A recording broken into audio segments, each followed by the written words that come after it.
સુરત શહેરમાં ભારે વાહનો સામે પોલીસે કાર્યવાહી કરી છે, જેમાં 2 દિવસમાં 102 વાહનો ડિટેઇન કરવામાં આવ્યા છે.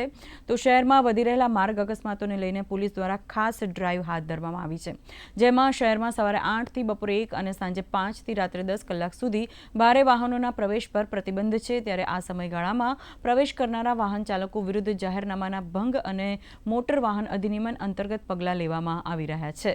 સવારે 8 વાગ્યાથી બપોરના 1 વાગ્યા સુધી તેમજ સાંજે 5 વાગ્યાથી રાતના 10 વાગ્યા સુધી શહેરમાં ભારે વાહનો પર પ્રતિબંધ હોય છે.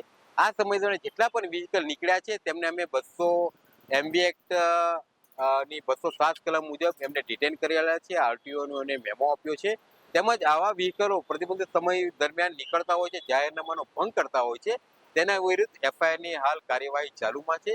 આવા સુરત શહેરમાં અલગ અલગ જગ્યાએથી જ્યાંથી આ રીતે વાહનો અનધિકૃત રીતે આવેલા છે, એવા 102 વાહનોને અમે હાલ ડિટેન કરેલા છે.